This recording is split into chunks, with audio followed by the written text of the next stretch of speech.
वो बहुत विचारशील और विनम्र हैं और एंगेला मैर्केल नेता हैं, अनुयायी नहीं। मैं उन्हें बहुत ही सहानुभूति वाली हस्ती के रूप में देखता हूँ। एक शालीन इंसान, जो रास्ता उन्हें सही लगता है वो उस पर आक्रामक तरीके से आगे बढ़ती है। उनके साथ मेरी असहमति इस बात पर है कि वो रास्ता आखिर है क्या। मैं कहूँगा वो बहुत व्यवहारिक और तर्कसंगत हैं, और ऐसा होना किसी राजनेता के लिए बुरी बात नहीं है।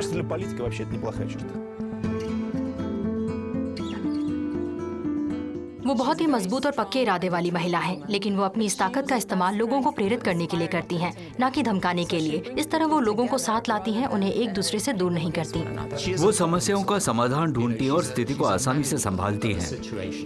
अपने लोगों के साथ हर सच्चाई को साझा करना वाकई उनकी एक बड़ी राजनीतिक उपलब्धि है। यही मैर्केल की सफलता है।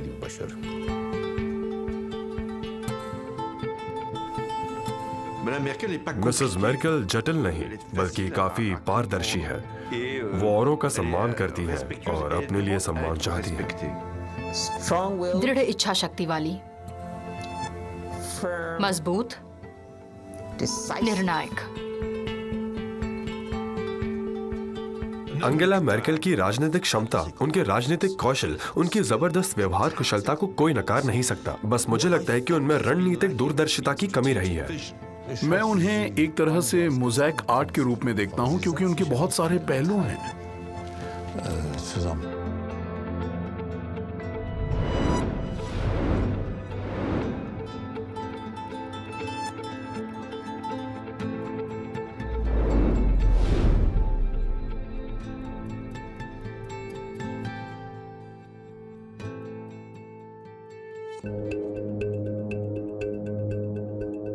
सांसद डॉक्टर एंगेला मैर्केल को जर्मन संसद के सदस्यों का जरूरी बहुमत प्राप्त हुआ है और इस तरह वो संघीय गणराज्य जर्मनी की पहली महिला चांसलर के रूप में चुनी जाती हैं। एक महिला जिसने अपनी जिंदगी के शुरुआती साल एक बंद समाज में गुजारे और अब वो एक लोकतांत्रिक और आजाद देश की चांसलर बन जाती है। क्या आपको ये चुनाव मंजूर है? जी अध्यक्ष महोदय, मुझे स्वीकार है। ये बात साफ थी कि वह मजबूत व्यक्तित्व वाली हैं। लोग अक्सर उन्हें कम आंकते थे, इसलिए मुझे उम्मीद थी कि वो अच्छा काम करेंगी। पर मुझे याद है कि मैं अपने लोगों से कहा करता था कि वो बहुत लंबे वक्त तक रहेंगी। मैं नहीं जानता था कि वो इतने लंबे समय तक रह जाएंगी। मैं शपथ लेती हूँ कि मैं अपने प्रयासों को जर्मन नागरिकों की भलाई के लिए समर्पित करूंगी, उनके कल्याण को बढ़ावा दूंगी, उन्हें नुकसान से बचाऊंगी, संविधान और संघीय गणराज्य जर्मनी के कानूनों को बनाए रखूंगी और उनकी रक्षा करूंगी, अपने कर्तव्यों का ईमानदारी से पालन करूंगी और सबके साथ न्याय करूंगी। भगवान मेरी मदद करें। आज बर्लिन में बहुत खास दिन है। एंगेला मैर्केल जर्मन इतिहास में सरकार प्रमुख चुनी जाने वाली पहली महिला हैं। किसी को ऐसी उम्मीद नहीं थी। उन्होंने दुनिया भर की महिलाओं के सामने मिसाल पेश की है कि हम ये कर सकते हैं। उनका जर्मनी की चांसलर बनना सबसे अप्रत्याशित था। वह एक महिला थी और पहले कभी किसी महिला ने जर्मनी की कमान नहीं संभाली थी। एक तलाकशुदा महिला, और वो भी पूर्वी जर्मनी यानी GDR से। तो हर तरह से वह एक ऐसी व्यक्ति थी जिनके शीर्ष पद तक पहुंचने की उम्मीद बहुत कम थी।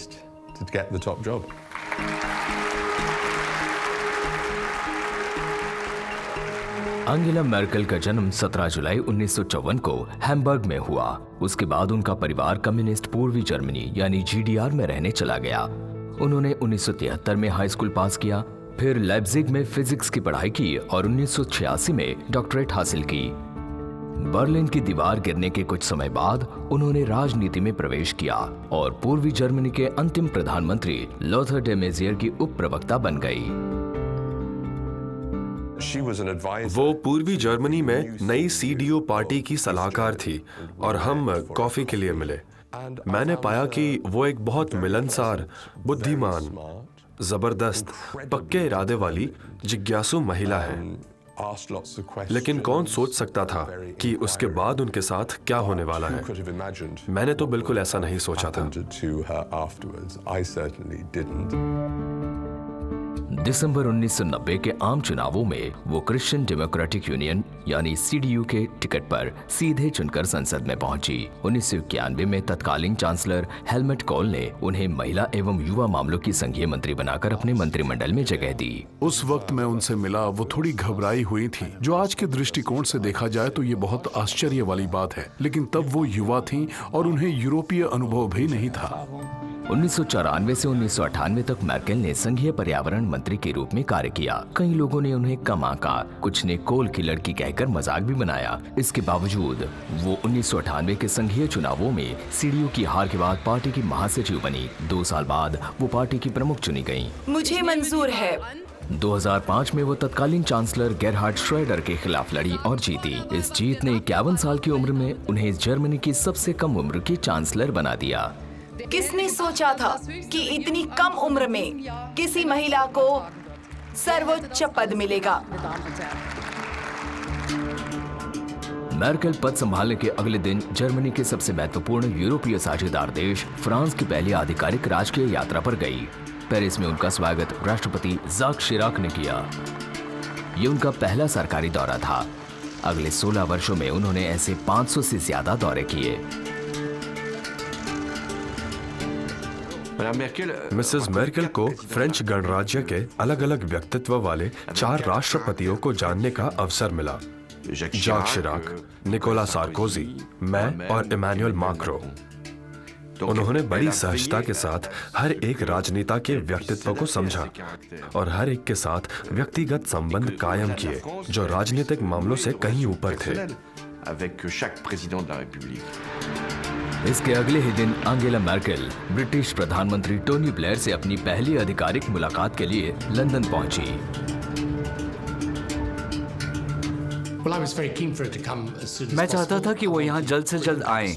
मैं ब्रिटेन और जर्मनी के बीच मजबूत संबंध बनाना चाहता था। चूंकि उनके चांसलर बनने से पहले ही मैं उन्हें अच्छी तरह जानता था, तो मुझे लगा कि ये वो इंसान है जिनके साथ मैं आराम से काम कर सकता हूँ। इसलिए मेरे लिए उस रिश्ते को जल्द से जल्द स्थापित करना बहुत मायने रखता था। विश्व नेताओं के साथ अच्छे संबंध विकसित करने के लिए अंगेला मैर्केल एक के बाद एक यात्रा करने लगी। राजनीतिक और आर्थिक रूप से दुनिया के सबसे शक्तिशाली देशों में से एक अमेरिका के साथ जर्मनी के संबंध बहुत महत्वपूर्ण रहे हैं। जनवरी 2006 में वो तत्कालीन अमेरिकी राष्ट्रपति जॉर्ज W. बुश के साथ पहली मुलाकात करने पहुंची। ओवल ऑफिस में उनके साथ बिताए 45 मिनट के बाद वो मुझे बेहद सकारात्मक लगी। वो बहुत समझदार और सक्षम है और उनमें एक जज्बा है जो मुझे बहुत पसंद आया। उन्हें आजादी पसंद है। अंगेला मैर्केल ने इस अहम पद को शालीनता और गरिमा प्रदान की है और उन्होंने कुछ कड़े फैसले भी लिए हैं। मैं कहूंगा कि वो एक दयालु नेता हैं और ऐसी महिला जो नेतृत्व करने से नहीं घबराती। और अब मैं उनको लंच पर ले जाना चाहूंगा। ऐसा लगा कि मैर्केल और बुश जल्द एक दूसरे को समझने लगे, लेकिन एक दूसरे ताकतवर नेता के साथ मैर्केल के रिश्तों के बारे में ऐसा नहीं कहा जा सकता। 3 दिन बाद मैर्केल पहली बार उनसे मिलने मॉस्को गई, लेकिन फिर वो अपने पूरे कार्यकाल में उनसे निपटती रही। वो नेता है व्लादिमीर पुतिन। चूंकि पुतिन धारा प्रवाह जर्मन भाषा बोलते थे और नई चांसलर धारा प्रवाह रूसी, तो माना जा सकता था कि वो दोनों एक दूसरे की बात आसानी से समझेंगे। हाँ, हम उस वक्त ये सोचते थे, लेकिन बाद में समझ आया कि भाषा की समझ या देश की जानकारी जरूरी तो है, लेकिन ये रूस और जर्मनी के बीच खास रिश्ते बनाए रखने या बनाने के लिए काफी नहीं है।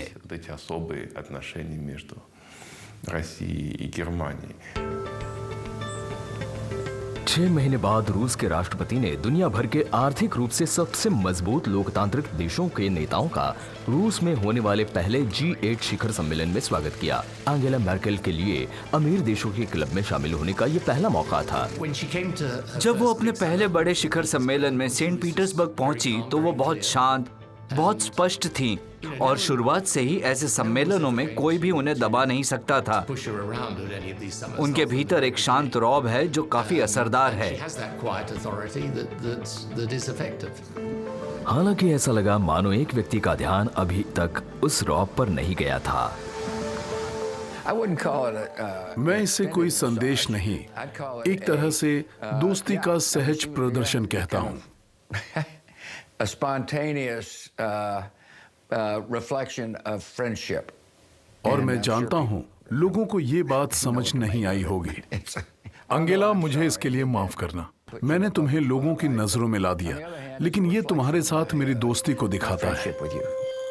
अगले 16 सालों में कई बार अंगेला मर्केल ने दुनिया के कई शक्तिशाली पुरुषों को कड़ी चुनौती दी, जैसे कि व्लादिमीर पुतिन, जिन्होंने अपने कुत्ते के जरिए चांसलर को उकसाने की कोशिश की, अमेरिका के पूर्व ढीठ राष्ट्रपति डोनाल्ड ट्रंप और तुर्की के निरंकुश राष्ट्रपति रेसेप तय्यप एर्दोआन। अंगेला मेर्केल ने निसंदेह ये बार बार साबित किया है कि वो अपने विरोधियों, खासकर उन पुरुष विरोधियों को अच्छे से मजा चखाती हैं जो उन्हें महिला होने के नाते कम आंकते हैं। मुझे लगता है चांसलर मेर्केल ने स्त्री और पुरुष की बहस को लगभग शांत कर दिया है। उनका प्रभाव काफी हावी रहा है और ऐसी छोटी बातों को उन्होंने पीछे धकेल दिया है कि स्त्री होने का मतलब क्या है। जून 2007 में चांसलर ने अपने पहले G8 शिखर सम्मेलन की मेजबानी की। मर्केल ने अपने गृह राज्य मेक्लेनबुर्ग वेस्ट पोमेरेनिया के एक बाल्टिक रिसोर्ट में अपने शक्तिशाली मेहमानों के साथ वैश्विक समस्याओं से निपटने की योजना बनाई। समुद्री हवा साफ होती है, जो विचारों को लय में लाने में और अहम मुद्दों पर फोकस करने में आपकी मदद करती है। निजी मुलाकातों में वो कहीं ज्यादा दिलचस्प, खुश मिजाज और मजाकिया रहती हैं। वहीं सार्वजनिक तौर पर जब वो दिखती हैं तो बहुत अनुशासित और गंभीर रहती हैं। उनके साथ वक्त बिताना अच्छा लगता है और ये एक अच्छे राजनेता के लिए बहुत जरूरी होता है। लोगों के साथ अकेले में वो खुलकर बात करती हैं और अच्छे से सुनती हैं। अच्छी बात यह है कि उनमें कोई घमंड नहीं दिखता। ये एक ऐसा गुण है जो किसी भी राजनेता को आकर्षक बनाता है। और वो इरादों की पक्की हैं, पर मैंने उनके व्यक्तित्व का दयालु और शालीन रूप भी देखा है। उनका मन बहुत प्यारा है। इसी तरह के इंसान के तौर पर मैंने उन्हें जाना है। और फिर खिली धूप से सजे माहौल के बावजूद मर्केल को शिखर सम्मेलन में प्रतिरोध का सामना करना पड़ा, जब उन्होंने नेताओं पर जलवायु संरक्षण के लिए प्रतिबद्ध होने का दबाव डाला। अमेरिकी राष्ट्रपति ने ग्रीन हाउस गैस उत्सर्जन में कटौती के प्रस्ताव पर रुकावट डाल दी। मर्केल नहीं चाहती थी कि माहौल खराब हो, लेकिन उन्हें वित्तीय बाजारों पर कड़े नियमन के मुद्दे पर भी बुश और ब्लेयर का प्रतिरोध झेलना पड़ा।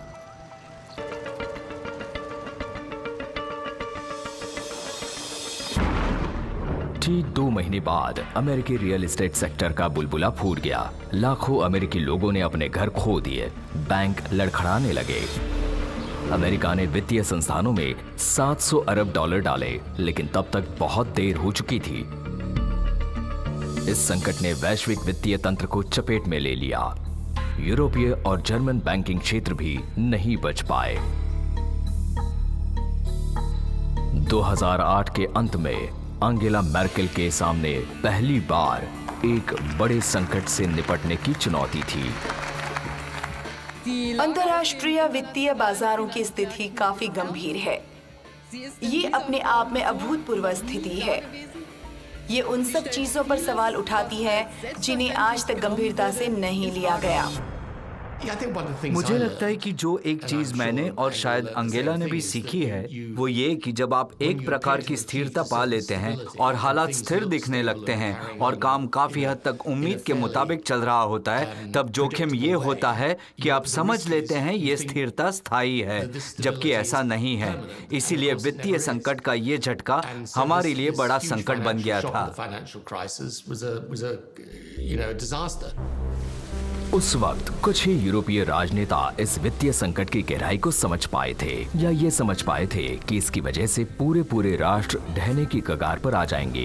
यूरोपीय बैंक अमेरिकी बैंकों की तरह ही मुश्किल में थे, बल्कि शायद ज्यादा मुश्किल में थे। और मुझे लगता है यूरोप की सबसे बड़ी गलती थी बार बार वही चीज दोहराना और ये ना समझना कि जितनी ज्यादा देर होगी समस्या उतनी ही बड़ी होती जाएगी। इसलिए मुझे वाकई ऐसा लगता है कि उस वक्त अंगेला मर्केल का यूरोपीय राजनीति में दबदबा नहीं था।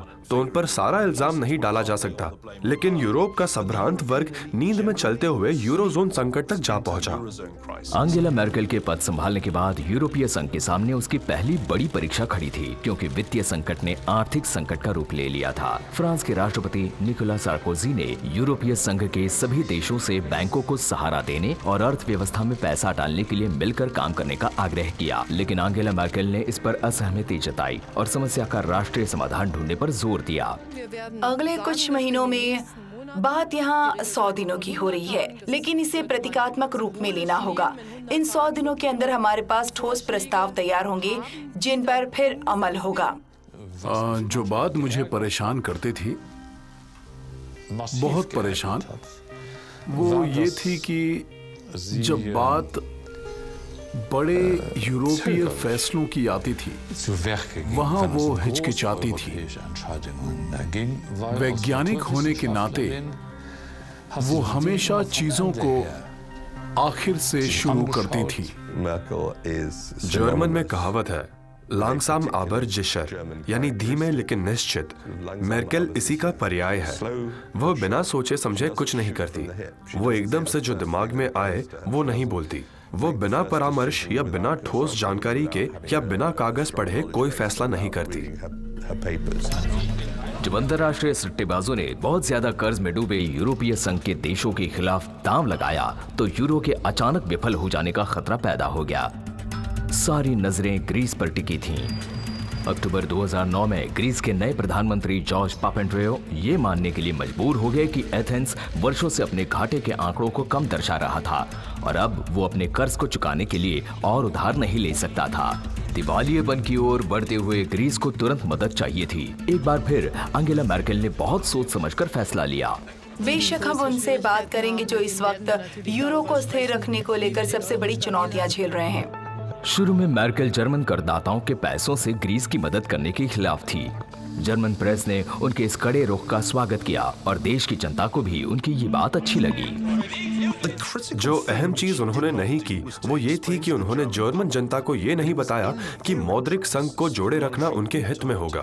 ध्यान रहे कि वित्तीय संकट से जर्मन लोगों को जरा भी परेशानी नहीं हुई। मौद्रिक संघ जर्मनी के लिए हमेशा फायदेमंद रहा है। यह जर्मनी की ओर से दक्षिणी यूरोप को दी जाने वाली खैरात नहीं थी और मुझे नहीं लगता कि उन्हें ये बात सही से बताई गई थी, बल्कि जर्मन लोगों को ऐसा जताया गया जैसे जर्मनी की ओर से लापरवाह, फालतू और सुस्त दक्षिणी यूरोपीय देशों को दान दिया जा रहा हो, जबकि सच्चाई ये थी कि इस संकट को हल किया जाना जर्मन बैंकों के लिए भी उतना ही जरूरी था जितना किसी और के लिए। हमें ये नहीं भूलना चाहिए कि असल में डॉइचे बैंक, सोसिएटे जेनरल और बीएनपी परिबास जैसे बैंकों की मूर्खता की वजह से ही यूरो संकट जैसी मुसीबत पैदा हुई थी और मेर्केल ने सभी नुकसानों को बड़ी चालाकी से करदाताओं के कंधों पर डालकर बैंकों को इस मुसीबत से बाहर निकाल दिया। उनका नाम इतिहास में ऐसी चांसलर के रूप में दर्ज होगा जिसने ऐसा होने दिया और इसे ग्रीक, स्पेनिश और आयरिश लोगों के साथ एकजुटता का नाम दिया, जबकि ऐसा कुछ था ही नहीं। ग्रीस दिवालिया होने की कगार पर था और आशंका थी कि ये संकट कर्ज में दबे यूरोजोन के दूसरे देशों तक भी फैल सकता है। जर्मनी में और यहाँ तक कि खुद अपनी सरकार के भीतर कड़े विरोध के बावजूद आंगेला मैर्केल एक बड़े राहत पैकेज के लिए सहमत हो गई। मैं जर्मनी और उसके वित्त मंत्रालय के इस रुख के खिलाफ खूब लड़ा कि ग्रीस को अस्थायी रूप से यूरोजोन से निकल जाना चाहिए। मैं हमेशा से यही मानता आया हूं कि जो एक बार निकल गया वो दोबारा नहीं आता, और अगर एक सदस्य अपनी मर्जी से नहीं बल्कि दूसरों के दबाव के चलते निकला है तो यकीनन बाकी सदस्यों के साथ भी ऐसा ही होगा। आपके सामने यहाँ दो तरह के हित मौजूद हैं। एक हित है पैसे देने वाले पक्ष का, जर्मनी का, कि हम पैसा देना नहीं चाहते, और दूसरा हित है पैसे पाने वाले लोगों का कि हमें इसकी बहुत जरूरत है। मेर्केल को इन सब के बीच एक ऐसा रास्ता निकालना था जिससे अपनी जनता का भरोसा भी न खोएं और साझा मुद्रा वाले यूरोप से भी सदस्य देश बाहर ना जाएं। इसके लिए एक ऊंचे दर्जे का राजनीतिक कौशल चाहिए और कहना पड़ेगा कि उन्होंने ये कर दिखाया। यूरोप अपने सबसे बुरे संकट का सामना कर रहा है, लेकिन कल कुछ अहम कदम उठाए जा सकते हैं जो या तो इसे उबार सकते हैं या डुबा सकते हैं। ऐसा नहीं होगा कि कर्ज ना चुका पाने के लिए एक दबाएं या खर्चों में कटौती के लिए 2 दबाएं, पर इसके अलावा ज्यादा विकल्प भी नहीं है। कल फ्रांस, जर्मनी और ग्रीस के नेता बात करेंगे। उन्हें पता है कि ज्यादा समय नहीं बचा है। यूरोपीय संघ के भीतर भी और ग्रीस के साथ भी तीखा विवाद पैदा हो गया। मर्केल ने एथेंस से वित्तीय मदद के बदले सरकारी खर्चों में कड़ी कटौती की मांग की। बहुत से ग्रीक लोग पहले ही आर्थिक मुश्किलें झेल रहे थे। उन्होंने सड़कों पर आकर अपना गुस्सा जताया। अंगेला मर्केल को खलनायक बताया गया। एक यूरोपवादी होने के नाते मैं चाहूंगा कि वो महाद्वीप को जोड़ने के लिए उत्साही यूरोपीय बने। इसकी बजाय उन्होंने शायद बहुत ज्यादा उदासीन होने के कारण विभाजनकारी शक्तियों को छूट दे दी कि वो हमें तार तार कर दे, यूरोप में भारी असमानताएं और असंतुलन पैदा कर दे और अंत में यूरोप और जर्मनी को कमजोर कर दे। आखिर में जर्मनी ने ग्रीस को यूरोजोन छोड़ने से रोकने के लिए सही कदम उठाया, इसी तरह की अर्थव्यवस्थाओं को स्थिर करने के लिए सही कदम उठाया, लेकिन केवल आखिरी मिनट पर। और इसका नतीजा ये रहा कि इसकी वजह से तकलीफ कहीं ज्यादा हुई। अगर जर्मनी ने पहले ही कदम उठाया होता और दृढ़ता दिखाई होती तो ऐसा ना होता। सारी राहत आखिरी वक्त पर दी गई, सब कुछ बिना तैयारी और रणनीति के हुआ, और मुझे लगता है कि इससे यूरोजोन संकट और गहरा हो गया। वो आसान हल ढूंढने वालों में से कभी नहीं रही। वो बहुस्तरीय सोच और तरीकों के साथ काम करती थी, जिनसे मदद तो होती थी, लेकिन इसमें बहुत वक्त लगता था और बहुत पैसा भी। उन्होंने बेशक इन संकटों के दौरान अपने देश के हितों की रक्षा की, लेकिन जब तनाव थे, जब मतभेद थे, तो उन्होंने हमेशा ये सुनिश्चित किया कि हम यूरोप के नाम पर आगे का रास्ता खोज लें। यूरो विफल हुआ तो यूरोप विफल हो जाएगा। यूरोप तभी जीतेगा जब यूरो जीते। मतलब यूरोप बहुत मुश्किल दौर से होकर गुजरा था, खासकर ग्रीस और बाकी देश बेहद दर्दनाक दौर से गुजरे, और आज तक हम उसके दुष्परिणामों के साथ जी रहे हैं। लेकिन ये उनके नेतृत्व की बदौलत ही है कि ग्रीस ने यूरोपीय संघ नहीं छोड़ा, यूरो नहीं छोड़ा। यूरो अब तक कायम है, यूरोप भी कायम है, और अर्थव्यवस्थाएं आज ऐसी स्थिति में हैं कि वो उबर सकती हैं। लेकिन अंगेला मर्केल हमेशा ही फैसला लेने में इतना समय नहीं लेती थी। मार्च 2011 में जब जापान में सुनामी ने फुकुशिमा परमाणु संयंत्र को नुकसान पहुंचाया, जिसकी वजह से विकिरण हवा और समुद्र में फैल गया, उस वक्त उन्होंने तुरंत कार्रवाई की। इस आपदा ने मर्केल को अपनी परमाणु नीति पर यू टर्न लेने को प्रेरित किया। उन्होंने घोषणा की कि जर्मनी एकदम परमाणु ऊर्जा छोड़ देगा। मैंने पिछले साल हमारी समूची ऊर्जा रणनीति के तहत परमाणु ऊर्जा संयंत्रों के परिचालन का समय बढ़ाने पर बहुत जोर डाला था। आज मैं इस सदन के सामने स्पष्ट रूप से ये कहना चाहती हूँ कि फुकुशिमा ने परमाणु ऊर्जा पर मेरी राय बदल दी है। जर्मनी का कहना है कि वो 2022 तक अपने सभी परमाणु ऊर्जा संयंत्रों को बंद कर देगा और अपने 7 सबसे पुराने रिएक्टरों को तुरंत बंद करना चाहता है। क्या ये एक जिम्मेदार निर्णय है या फिर जनता की हाँ में हाँ मिलाना है? और जर्मनों के परमाणु मुक्त होने के वैश्विक प्रभाव क्या होंगे? सिर्फ यही वो मौका था जहां उन्होंने जल्दबाजी में निर्णय लिया। मेरे ख्याल से कुछ ज्यादा ही जल्दबाजी में। ज्यादातर वो पूरा वक्त लेकर ही हल निकालती हैं, लेकिन इस मामले में उन्होंने जल्दबाजी दिखाई, वो भी फ्रांस से सलाह मशवरा किए बिना।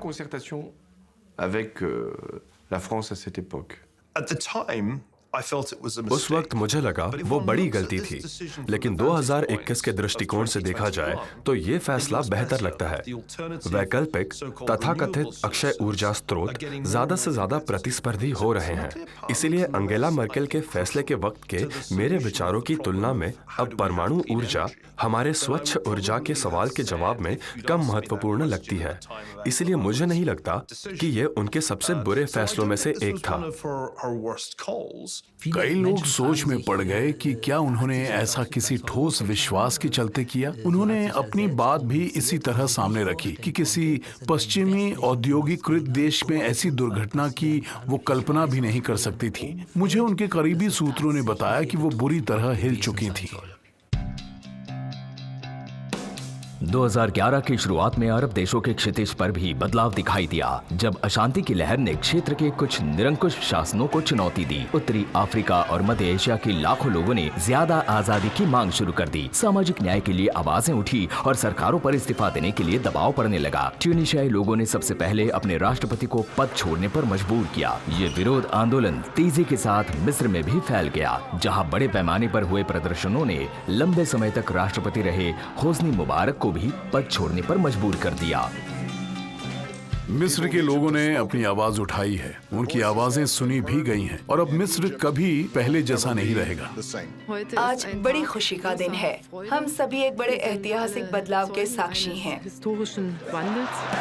हालांकि कई पश्चिमी राजनेताओं ने उत्तरी अफ्रीका में मची उथल पुथल का समर्थन शब्दों से किया, लेकिन वो दुविधा में थे। उन्होंने लंबे समय से इस क्षेत्र के निरंकुश सरकारों के साथ राजनीतिक और आर्थिक सहयोग किया था। जर्मनी भी अपवाद नहीं था।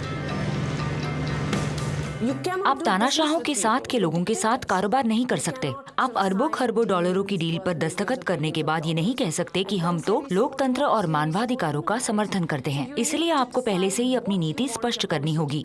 इन देशों में लोकतांत्रिक आंदोलनों का समर्थन करने के लिए आपको सक्रिय रूप से एक स्पष्ट नीति चाहिए। अगर ये आपने पहले कर लिया होता या अभी भी करें तो शायद भविष्य में आप इन दिक्कतों से बच सकते हैं। लीबिया और सीरिया की जनता भी सरकार विरोधी प्रदर्शनों के साथ सड़कों पर उतर आई। पूरे मध्य पूर्व और उत्तरी अफ्रीकी क्षेत्र में उथल पुथल मची थी। ऐसा लगा कि अरब वसंत ने विश्व नेताओं को बड़ा झटका दिया है।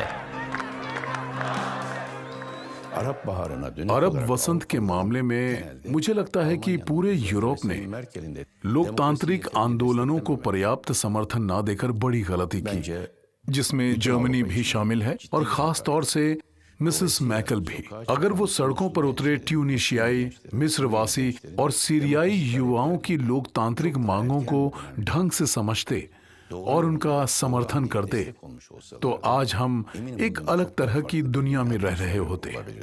मेरे लिए अंगेला मेर्केल की गलती ये नहीं थी कि उन्होंने किस तरह अरब क्रांतियों पर प्रतिक्रिया दी थी। मुझे लगता है कि गलती ये थी कि वो ये अनुमान लगाने में विफल रहीं कि अगर ये क्रांतियां गलत दिशा में गईं तो क्या परिणाम होंगे। जर्मनी बहुत सतर्क था, बहुत सतर्क, और हम नहीं जानते थे कि दरअसल जर्मनी की नीति क्या है। और मुझे लगता है कि शायद जर्मनी खुद भी नहीं जानता था कि वो क्या कर सकता है। जर्मनी ने कई देशों में लोकतंत्र के लिए लड़ने वाले, उसकी मांग करने वाले सड़कों पर उतरे, युवाओं और महिलाओं का समर्थन किया, लेकिन ये साफ नहीं था कि वो इन लोगों की मदद कैसे करने वाला था। और एक तरह से वो इस मामले में पीछे हो गया। लीबिया में आजादी की ओर बढ़ते उम्मीद भरे कदमों ने उस वक्त हिंसक रूप ले लिया जब वहां के तानाशाह मुअम्मर अल गद्दाफी ने पद छोड़ने से इनकार कर दिया। वहां गृह युद्ध छिड़ गया और यूरोप को कठिन फैसला करना था, क्या उसे इंतजार करना चाहिए या फिर सैन्य हस्तक्षेप करना चाहिए। संयुक्त राष्ट्र सुरक्षा परिषद ने उड़ान प्रतिबंधित क्षेत्र कायम किया, जिसे नाटो ने लागू किया। अंगेला मेर्केल इस कदम के खिलाफ थी। जर्मनी की तरह रूस, चीन, ब्राजील और भारत ने भी इससे खुद को अलग कर लिया। जर्मन कहीं दिखाई नहीं दे रहे। उन्होंने अपने पुराने यूरोपीय सहयोगियों से नाता तोड़ लिया और अमरीकियों से भी, जब संयुक्त राष्ट्र में उड़ान प्रतिबंधित क्षेत्र के विचार पर चर्चा हो रही थी। हमें बड़े खतरे दिखाई दे रहे हैं। बड़े पैमाने पर जान माल के नुकसान की संभावना को कम करके नहीं आंका जाना चाहिए। सैद्धांतिक रूप से जर्मनी हमेशा ही सतर्क रहा है और विदेशी तैनाती को लेकर मिसेस मेर्केल के रुख से यह दिखता था। भले ही जर्मनी अफगानिस्तान में सक्रिय गठबंधन का हिस्सा था, मुझे लगता है कि जर्मनी को फ्रांस के साथ अपनी और अधिक उपस्थिति दिखानी चाहिए थी। हम समझते हैं कि जर्मनी को अनुभव है, ऐतिहासिक रूप से टकराव को लेकर एक बुरा अनुभव है, प्रथम विश्व युद्ध, द्वितीय विश्व युद्ध का अनुभव, इसलिए वो बहुत चौकन्ना है। हालांकि हाल के दिनों में भी आप जानते ही हैं कि जर्मनी बहुत युद्ध विरोधी रहा है और वो सत्ता परिवर्तन का समर्थक नहीं है। 7 महीनों तक फ्रांसीसी, ब्रिटिश और अमेरिकी लड़ाकू विमानों ने लीबिया में हमले किए। गद्दाफी की हत्या हुई, लेकिन लड़ाई चलती रही। उसके बाद वाले बरसों में ये जर्जर देश गृह युद्ध में और गहराई में उतर गया। सीरिया में भी शांतिपूर्ण प्रदर्शन एक सशस्त्र विद्रोह में बदल गए क्योंकि राष्ट्रपति बशर अल असद ने पद छोड़ने से इनकार कर दिया और अपने ही लोगों के खिलाफ बर्बर अभियान शुरू कर दिया। सीरिया की खुद के साथ जंग जारी थी और जर्मनी को फिर एक बार मुश्किल फैसला करना था कि उसे क्या करना चाहिए। यह फैसला करना आसान नहीं था क्योंकि रूस सीरिया का सहयोगी था। फ्रांस और ब्रिटेन ने विपक्ष को सैन्य सहायता देने का समर्थन किया, लेकिन अंगेला मैर्केल सतर्क थी। उन्हें अंदेशा था कि रूस असद का बचाव करने से पीछे नहीं हटेगा। हमें इस बात का ध्यान रखना चाहिए कि हमारे विरोधियों को उन देशों से और अधिक हथियार ना मिले जिनका रुख असद पर जर्मनी और यूरोपीय संघ से अलग है। मानवीय दृष्टिकोण से देखा जाए तो समस्या का हल यही था कि इस गृह युद्ध को खत्म किया जाए और असद सरकार को खुद अपने ही लोगों की बड़े पैमाने पर हत्या करने से रोका जाए। मेरे ख्याल से जो चीजें बतौर चांसलर उनके कार्यकाल को परिभाषित करती हैं, उनमें से एक थी ताकत के इस्तेमाल से बचने की इच्छा। तो इस मामले में जर्मनी को युद्ध से बचने के लिए क्या करना चाहिए था? अगर वो तब विद्रोहियों का समर्थन करती और अगर वो हथियार चरमपंथियों के हाथ लग जाते तो वो जर्मन लोगों को क्या जवाब देती? ये बहुत ही जटिल स्थिति थी, खासकर सीरिया के मामले में। और इस तरह टकराव बढ़ता गया और एक पूरा देश बर्बाद हो गया।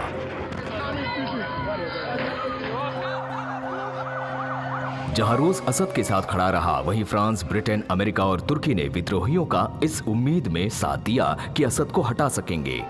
सीरिया को लेकर ताकतवर देशों में मतभेदों को देखते हुए अंगेला मैर्केल ने मध्यस्थता की कोशिश की, लेकिन अपीलों के अलावा वो कुछ नहीं कर पाई। हम दसियों लाख शरणार्थियों को देख रहे हैं और लाखों लोग इस युद्ध का शिकार हुए हैं। इस जंग को खत्म करना होगा और ऐसा सिर्फ एक राजनीतिक समाधान के साथ हो सकता है। अरब दुनिया में उनकी काफी प्रतिष्ठा है और उसकी मुख्य वजह है कि जर्मनी दुनिया का थानेदार नहीं है, क्योंकि वो जंग का हिस्सा नहीं बनता है, क्योंकि वो ये नहीं कहता कि हम सारी मुश्किलें सुलझा देंगे और सत्ता पलट देंगे, और ना ही कहीं बमबारी करता है। चूँकि जर्मनी युद्ध का हिस्सा नहीं बनता, इसलिए इसका रुख बहुत साफ रहता है और इन सालों में ऐसा इसलिए भी हुआ है क्योंकि चांसलर मैर्केल सत्ता में रही। जर्मनी एक मजबूत लोकतंत्र है। मेरी नजरों में ये बाकी दुनिया के लिए, उदार लोकतंत्र के लिए, नागरिक स्वतंत्रता के लिए, मानवाधिकारों के लिए, स्थिरता के लिए और बाकी सभी चीजों के लिए एक प्रकाश स्तंभ है। लेकिन आप वो प्रकाश स्तंभ नहीं होंगे अगर आप बिना कोई कदम उठाएं किनारे बैठे रहेंगे। दुनिया के सामने मौजूद कठिन सुरक्षा मुद्दों से निपटते समय कभी अपने हाथ गंदे नहीं करेंगे। एक तरह से जर्मन हर मामले से दूर रहना पसंद करते हैं। मैर्केल ने भी उसी को आगे बढ़ाया है। इस्लामी चरमपंथियों ने सीरिया में फैली अराजकता का फायदा उठाकर वहां अपने पैर जमाए। इससे एक नया ही खतरा पैदा हो गया।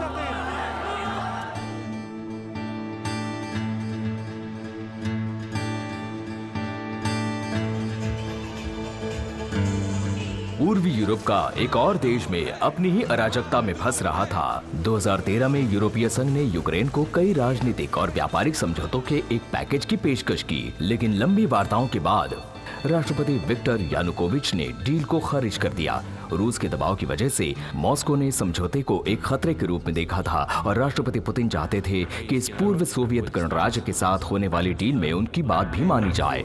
लेकिन हमसे बार बार कहा गया कि नहीं, हम ऐसा नहीं करेंगे।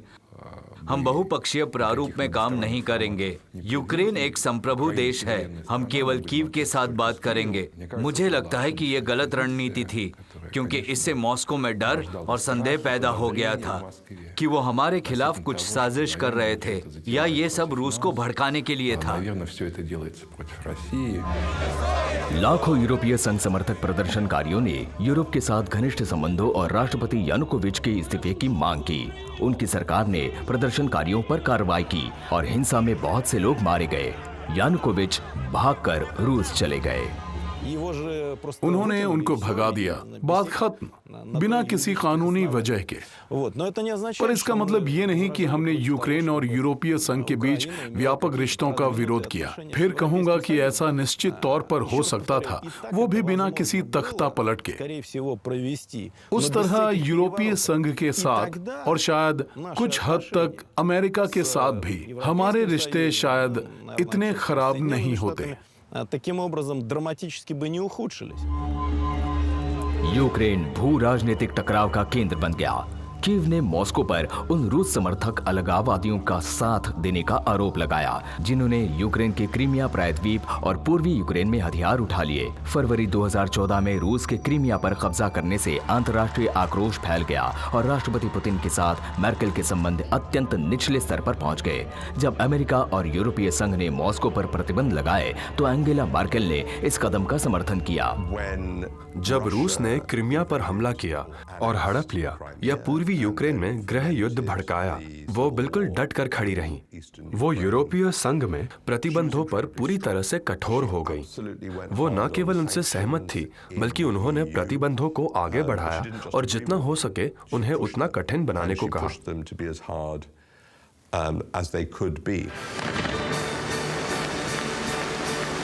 लेकिन फिर भी मर्केल को उम्मीद थी कि पुतिन के साथ संपर्क के रास्ते खुले रखकर यूक्रेन संकट का समाधान तलाशा जा सकता है।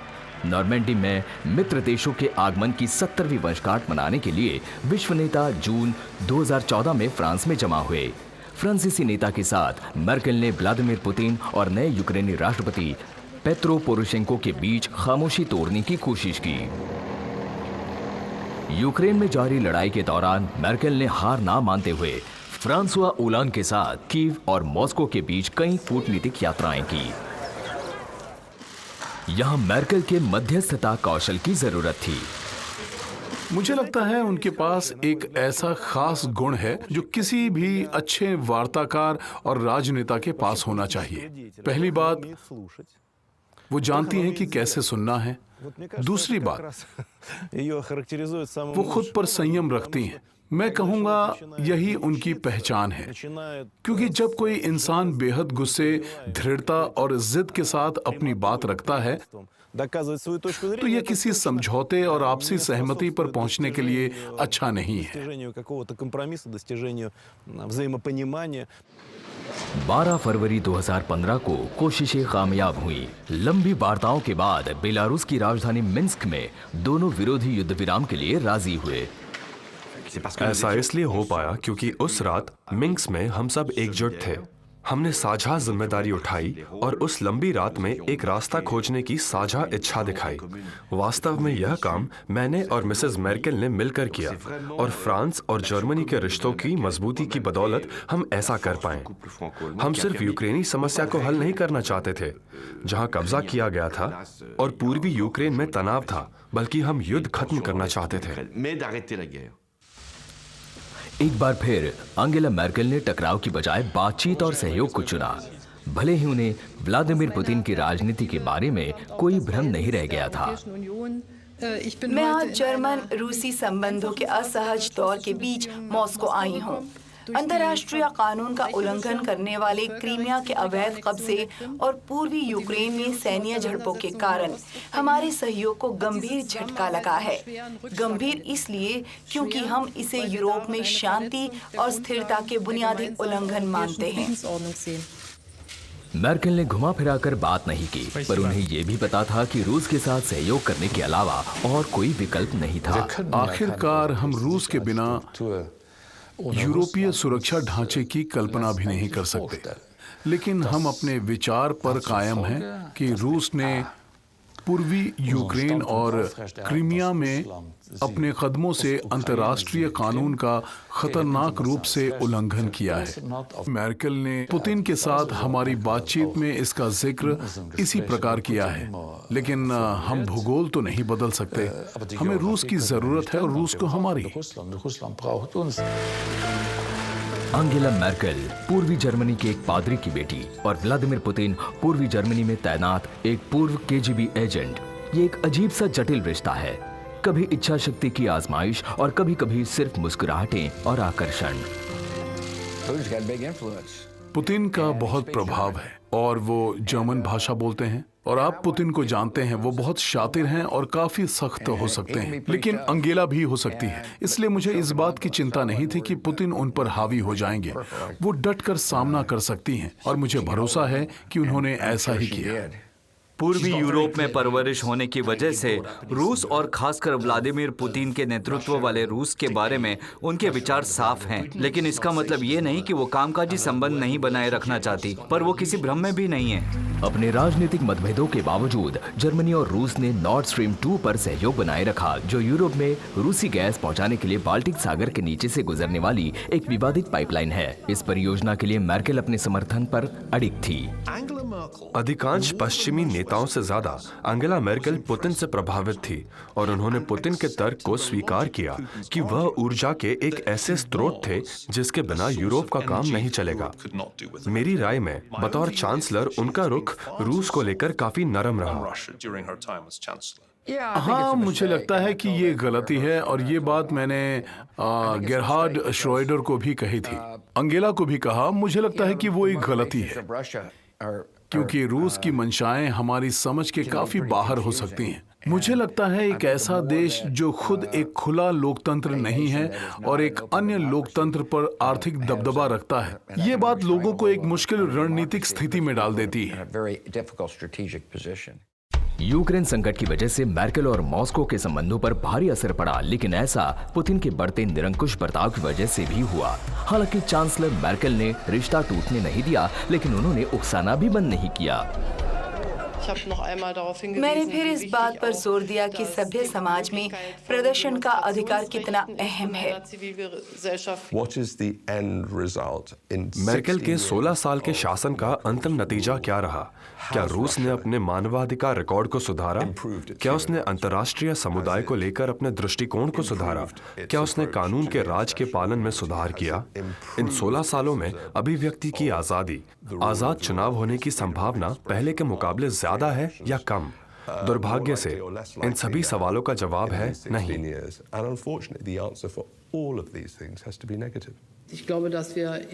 मेरा मानना है कि रूस के साथ संबंधों को बनाए रखना हमेशा हमारे हित में होगा, भले ही हमारे राजनीतिक कदमों को तय करने वाले मूल्यों में बड़ा अंतर है। अंगेला मैर्केल और व्लादिमीर पुतिन एक ऐसा रिश्ता जिसमें प्रतिद्वंदिता है लेकिन परस्पर सम्मान भी है। वाकई मेरे और एंगेला के बीच एक ठोस कामकाजी संबंध बना है। मैं उनकी काफी इज्जत करता हूं और वो काफी अनुभवी राजनेता हैं जो सीधी बात करती हैं और विश्वसनीय हैं। जब हम किसी समझौते पर बात करते हैं तो दिखता है, और सच में कई बार मुझे अचंभित भी करता है कि वाकई वो बहुत दृढ़ निश्चयी इंसान हैं जो अपने रुख का बचाव कर सकती हैं।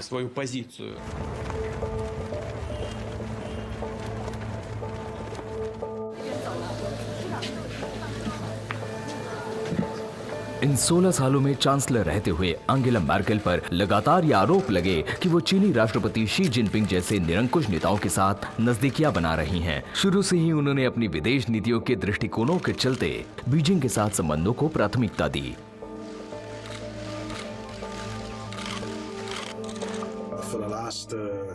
पिछले 16 सालों में उन्होंने आदान प्रदान के साथ साथ आर्थिक गतिविधियों को बढ़ाने में और चीनी जर्मन संबंधों को घनिष्ठ बनाने में जबरदस्त योगदान दिया है। किसी भी यूरोपीय नेता ने चीन की इतनी यात्राएं नहीं की जितनी उन्होंने की हैं। मैर्केल ने खुद से पहले किसी और जर्मन नेता की तुलना में चीन के ज्यादा दौरे किए। उनकी सभी 12 यात्राओं में जर्मन कंपनियों के हित ही छाए रहे जो चीन में बिजनेस करना चाहती हैं। चीन के प्रति जर्मनी का ये रवैया प्रमुख जर्मन कंपनियों, खासकर ऑटोमोबाइल कंपनियों के इस दृढ़ विश्वास के कारण बना है कि चीन ही उनका भविष्य है। इसलिए ऐसा नहीं है कि अंगेला मेर्केल ने खुद जर्मनी की चीनी नीति बनाई, बल्कि उस संबंध को प्रगाढ़ करने के लिए जर्मन कंपनियों की ओर से भारी दबाव था। बीजिंग को लेकर अपनाए गए दृष्टिकोण के लिए मेर्केल ही पूरी तरह से जिम्मेदार नहीं है, बल्कि जर्मन और फ्रांस की बड़ी कंपनियों ने भी इसमें अहम भूमिका निभाई है। इन कंपनियों को मानवाधिकारों में कोई विशेष रुचि नहीं है और उन्होंने अपनी सरकारों को ऐसे व्यापारिक समझौतों पर हस्ताक्षर करने के लिए जोर डाला जिनमें मानवाधिकारों का कोई उल्लेख नहीं है। मेर्केल के कार्यकाल में चीन दुनिया की दूसरी सबसे बड़ी अर्थव्यवस्था और जर्मनी का सबसे बड़ा व्यापारिक भागीदार बना। उसकी राजनीतिक और सैन्य शक्ति लगातार बढ़ती गई और उसकी सरकार भी ज्यादा दमनकारी होती चली गई। चीन निश्चित रूप से पश्चिमी दुनिया के लिए एक समस्या है, सिर्फ इसलिए नहीं कि वो एक औद्योगिक प्रतिद्वंदी बन रहा है, बल्कि वो बहुत निरंकुश हैं। दुनिया को वहां होने वाले मानवाधिकारों के हनन से निपटने का उपाय जल्द ही ढूंढना होगा।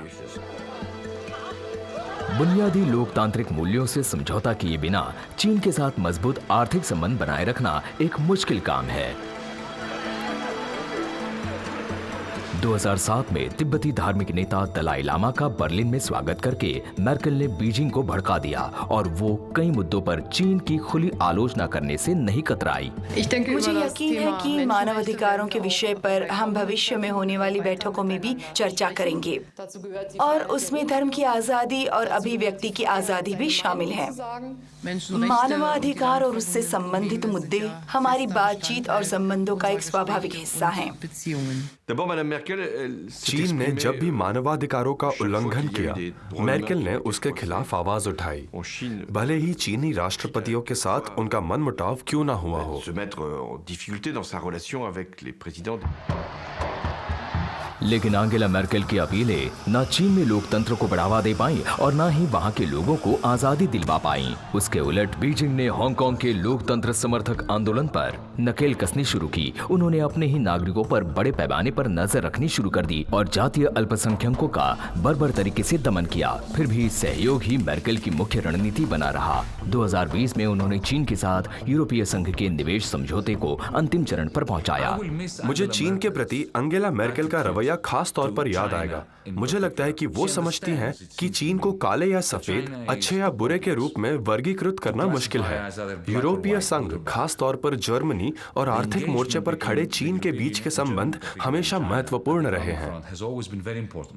हमें एक दूसरे को मान्यता देनी होगी, स्वीकार करना होगा, एक दूसरे के साथ मिलकर काम करना होगा। हम ऐसा नहीं कह सकते कि अरे अगर तुम नहीं बदलोगे, हमारी तरह ना बन सकोगे तो हम तुम्हें मारेंगे, हम तुम पर रोक लगा देंगे या फिर हम तुम्हें एक दुष्ट साम्राज्य की तरह देखेंगे। चीन के प्रति हमारे दृष्टिकोण में हमें ये स्वीकार करना होगा कि वो एक व्यापारिक साझेदार है और रहेगा, लेकिन उस रिश्ते में हम कभी नौसिखिए नहीं बने रह सकते।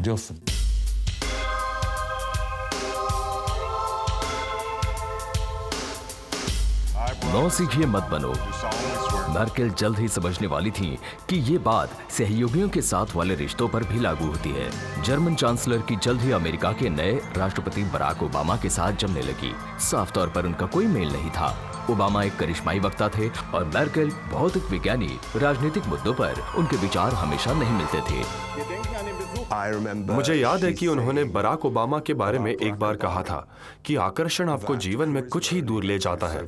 दूसरे शब्दों में कहें तो हाँ, आप भीड़ को आकर्षित कर सकते हैं, आप शानदार भाषण दे सकते हैं, लेकिन आखिर में बात कागजी काम और कड़े फैसलों पर ही आती है। हम दोस्तों के बीच थोड़ा ज्यादा अनौपचारिक हो सकते हैं। ओबामा ने समस्याओं के प्रति मेर्केल के विश्लेषणात्मक दृष्टिकोण की सराहना की और उन्हें एक करीबी अंतर्राष्ट्रीय सहयोगी माना। वो हमेशा ऐसी इंसान रही हैं जिन पर मैं भरोसा कर सकता हूं। वो उस भूमिका में गहराई से विश्वास रखती हैं जो जर्मनी और सभी धनी राष्ट्र न केवल हमारे देशों को बेहतर बनाने में बल्कि दुनिया को बेहतर बनाने में निभा सकते हैं। अपने 8 वर्षों के कार्यकाल के दौरान बराक ओबामा ने अमेरिका के पूर्व राष्ट्रपतियों की तुलना में जर्मनी के ज्यादा दौरे किए। दिखाई देता था कि दोनों नेता एक दूसरे के साथ अच्छा वक्त बिताते हैं।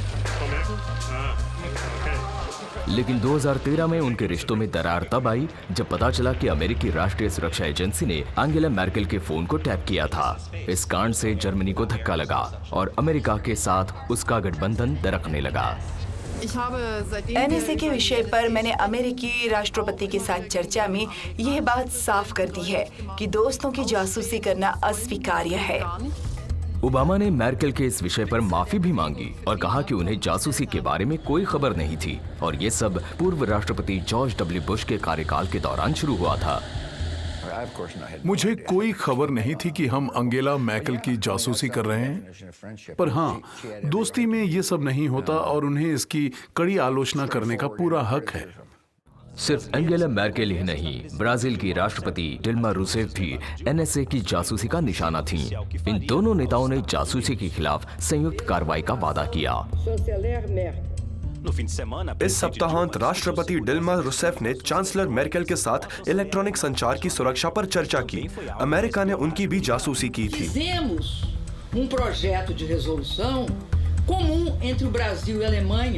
ब्राजील और जर्मनी ने संयुक्त राष्ट्र महासभा में एक संयुक्त प्रस्ताव पेश किया। उसमें क्या था? उसमें जासूसी को मानवाधिकारों के उल्लंघन के साथ साथ लक्षित देशों की अखंडता और संप्रभुता का उल्लंघन बताया गया था। ओबामा प्रशासन ने जासूसी विरोधी प्रस्ताव पर पानी फेर दिया। एंजेला मैर्केल ये जानते हुए भी व्यावहारिक बनी रही कि विश्व मंच पर द्वेष पालने से कुछ नहीं मिलेगा। वो जर्मनी के शक्तिशाली सहयोगी से नाराज रहने का खतरा नहीं उठा सकती थी। हमें फिर से भरोसा कायम करना होगा, जिसका मतलब ये है कि भरोसा हिल चुका है। बिना भरोसे के सहयोग नहीं हो सकता, लेकिन दुनिया में बढ़ती समस्याओं का हल एक साथ एकजुट होकर ही निकाला जा सकता है। –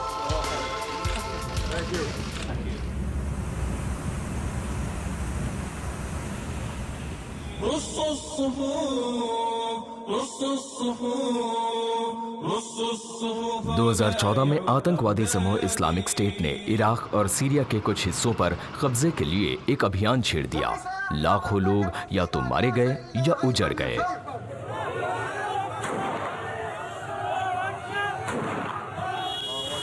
उग्रवादियों को पीछे धकेलने के लिए अमेरिकी नेतृत्व वाले गठबंधन ने, जिसमें फ्रांस और ब्रिटेन भी शामिल थे, तथाकथित इस्लामिक स्टेट को हवाई हमलों से निशाना बनाया। इस बार हिंसा यूरोप के अंदर तक फैल गई। 7 जनवरी 2015 को 2 बंदूकधारियों ने फ्रांसीसी व्यंग्य पत्रिका शार्ली एब्दो के पेरिस स्थित दफ्तर में हमला कर दिया। उस दिन 12 लोग मारे गए, जिससे पूरा देश तड़प गया। उस दौरान एंजेला मैर्केल ब्रिटिश प्रधानमंत्री डेविड कैमरन से मिलने लंदन गई हुई थी और उन्होंने तुरंत जर्मनी की ओर से मदद का वादा किया। आज जो पेरिस में हुआ वो हमारे यूरोपीय मूल्यों के खिलाफ एक बर्बर हमला है, जिसकी हम निंदा करते हैं। हमारी संवेदनाएं फ्रांस के लोगों के साथ हैं। इस मार्च में राजनीतिक, ट्रेड यूनियन और धार्मिक नेताओं के साथ साथ विदेशी सरकारों के प्रमुख जैसे इटली के माथियो रेंजी, स्पेन के मारियानो रखॉय और ब्रिटिश प्रधानमंत्री डेविड कैमरन भी शामिल हैं। जर्मन चांसलर अंगेला मैर्केल भी आतंकवाद के खिलाफ इस लड़ाई में जर्मनी की ओर से समर्थन जताने के लिए पेरिस में उपस्थित रहेंगी।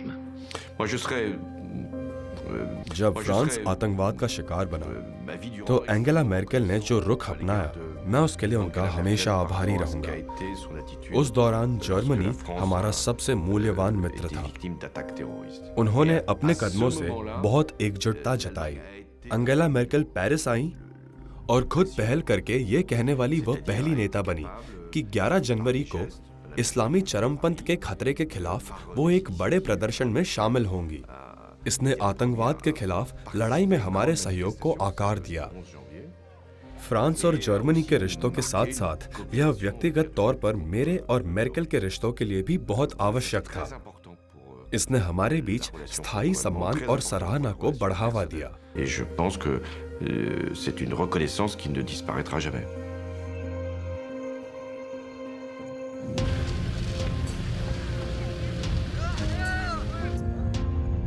2015 की गर्मियों में मर्केल को अपने राजनीतिक करियर के सबसे महत्वपूर्ण फैसलों में से एक का सामना करना पड़ा। लाखों लोग सीरिया और बाकी संकटग्रस्त क्षेत्रों में छिड़े युद्ध और उत्पीड़न से भाग रहे थे। बहुत लोग यूरोप में शरण चाहते थे। और यहाँ आपके सामने दुनिया के सबसे बेसहारा लोगों का एक पूरा जत्था था जो इन खतरनाक नावों पर सवार होकर ग्रीस और इटली के भीतर आने और उससे आगे तक का अपना रास्ता खोज रहे थे।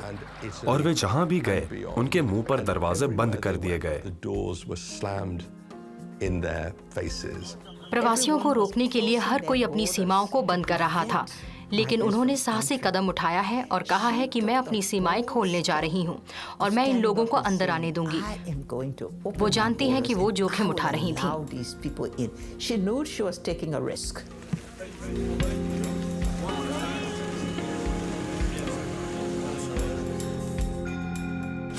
जिन्हें शरण की जरूरत है उन्हें शरण देना हमारी जिम्मेदारी है।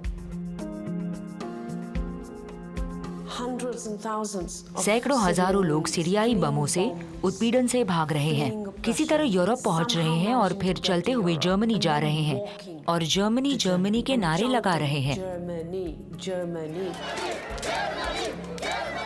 ये समस्या कोई यूरोपीय समस्या नहीं बल्कि जर्मन समस्या है। कोई भी हंगरी में नहीं रहना चाहेगा, इसलिए हमें कोई दिक्कत नहीं है उनसे जो यहाँ रहना चाहें, पर कोई रहना नहीं चाहेगा न हंगरी में, न स्लोवाकिया या पोलैंड या एस्टोनिया में। सब लोग जर्मनी जाना पसंद करेंगे। शरणार्थियों को लेकर यूरोप में हंगरी का रुख सबसे खराब है और जर्मनी का रुख सबसे अच्छा। और अब हमने देखा कि आज फ्रांस ने 24,000 और ब्रिटेन ने 20,000 शरणार्थियों को शरण देने की घोषणा की है, लेकिन आने वाले सालों के दौरान वही पिछले सप्ताह ही एक दिन के अंदर जर्मनी ने 17,000 शरणार्थियों को शरण दी एक दिन में। ऐसा नहीं था कि मर्केल ने शरणार्थियों के लिए सीमाएं खोल दी थी, नहीं, बल्कि उन्होंने सीमाएं कभी बंद ही नहीं की थी। उनके लिए सीमा पर शरण मांगने वाले लोगों के खिलाफ सैन्य अभियान शुरू करना ही अकल्पनीय होता। मेरी पहली प्रतिक्रिया थी कि वो वाकई बड़े दिल वाली महिला हैं और मुझे यकीन है कि वो इंसानी दया भाव से प्रेरित थी। साफ तौर पर यह उनके लिए एक कठिन राजनीतिक निर्णय था, लेकिन उन्होंने आगे बढ़कर कदम उठाया। जर्मनी बहुत मजबूत है और इस तरफ बढ़ते हुए हमारा सिद्धांत होना चाहिए कि हमने बहुत कुछ किया है, हम इसे भी कर सकते हैं। मैं भावुक हो गया था। मैंने उनके लिए बहुत आत्मीयता महसूस की। मैंने उनके लिए खुशी जाहिर की और जश्न मनाया। हम ये कर सकते हैं और अगर रास्ते में रुकावटें आईं तो हमें उन्हें पार करना ही होगा। मैं जानती हूँ कि चांसलर मर्केल के लिए ये फैसला आसान नहीं था। ऐसे फैसले के लिए बड़ी हिम्मत दिखानी पड़ी होगी। नैतिक और राजनीतिक ताकत के साथ साथ अंदर से मजबूत होना पड़ता है। ये घोषणा की, हम ये कर सकते हैं। वी आर शैफन दास वास्तव में एक असाधारण राजनीतिक यू टर्न था। पिछले कई सालों में उन्होंने जो भी सवाल बहुसांस्कृतिकवाद, बहुसांस्कृतिक समाज की संभावना पर उठाए थे, यह रुख उन सब के लिए विपरीत था। इससे भी जरूरी है कि इसने यूरोपीय प्रवास नीति को पूरी तरह अस्त व्यस्त कर दिया था।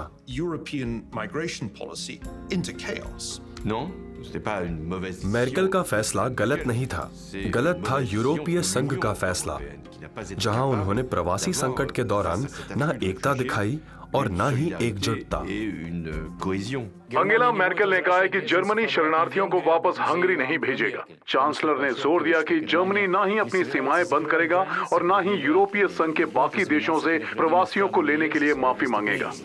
मुझे लगता है कि ये एक बहुत बड़ी राजनीतिक गलती थी। यहाँ अनियंत्रित प्रवासन के खतरों को कम आंका गया था। उन्होंने ऐसा होने दिया जिस कारण उन्हें लोक लुभावन नीतियों के समर्थकों की ओर तीखी आलोचना झेलनी पड़ी। 2015 की गर्मियां खत्म होते होते जर्मन जनता चांसलर की प्रवासी नीतियों के विरोध में सड़कों पर उतर आई, लेकिन मर्केल ने इसका सामना किया। अगर हमें आपात स्थिति में इंसानियत दिखाने के लिए भी माफी मांगनी पड़े तो ये मेरा देश नहीं हो सकता। मैं नहीं सोचती कि इसके लिए हम उन्हें दोषी ठहराएं। हालांकि हाँ, इस फैसले ने महाद्वीप को बदल कर रख दिया। शायद हमेशा के लिए। इसने लोगों के इस्लामोफोबिया को निश्चित तौर पर उजागर कर दिया। इस्लामोफोबिया उजागर जरूर हुआ, लेकिन ये मैर्केल ने नहीं किया। उन्होंने किसी को इस्लामोफोबिक नहीं बनाया। उन्होंने किसी के प्रति किसी का डर पैदा नहीं किया। लोग पहले से ही वैसे थे। उन्हें राजनीतिक तूफान का सामना करना पड़ा। उस दौरान जर्मन जनता का एक बड़ा हिस्सा उनसे नफरत करता था, लेकिन एक दिग्गज राजनेता वो होता है जो घरेलू दबाव के खिलाफ भी खड़ा रहे, और वो डटकर खड़ी रही। वो वाकई दृढ़ निश्चयी महिला है।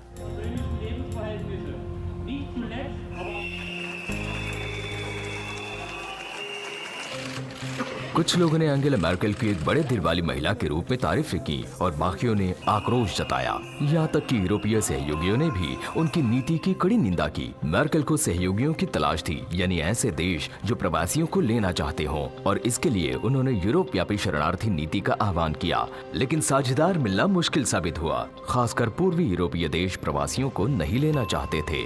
समाधान ढूंढने के लिए यूरोपीय संघ के नेता ब्रसेल्स में मिले। अपने मतभेदों के बावजूद वो इस बात पर सहमत हुए कि युद्धग्रस्त देशों के लोगों को पश्चिमी यूरोप में आने से रोकने के लिए यूरोपीय संघ को तुर्की यानी उस देश का साथ देना होगा जो लंबे समय से सीरियाई शरणार्थियों की देखभाल करने के लिए अकेला छोड़ दिया गया था। यूरोपीय संघ की ओर से एंजेला मैर्केल अक्टूबर 2015 में इस्तांबुल गई। वो प्रधानमंत्री अहमद दावुदोगलू की सरकार से मदद चाहती थी।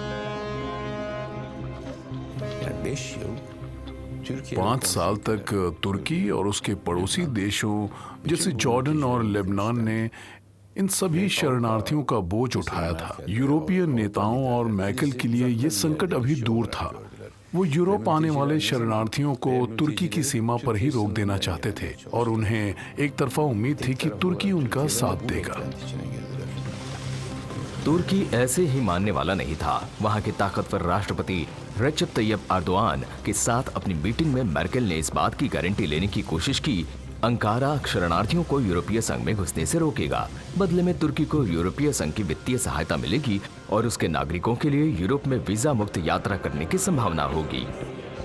मार्च 2016 में यूरोपीय संघ और तुर्की के बीच समझौता हो गया। तब से भले ही लाखों लोग हिंसा और गरीबी से बचने के लिए अपने घरों से भागे, लेकिन इनमें से बहुत कम प्रवासी ही यूरोप पहुंचे। वो शरणार्थी शिविरों में एक तरह से कैद होकर रह गए।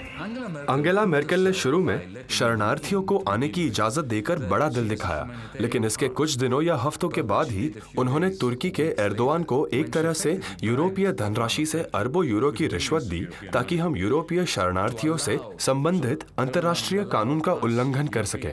इससे लेस्बोस और यूरोप के बाकी हिस्से जेल जैसे शिविरों में तब्दील हो गए, स्थानीय लोगों के लिए और शरणार्थियों के लिए भी। साथ ही हमारी सीमाओं को बंद करने और उनकी बाड़ों के विद्युतीकरण की शुरुआत की।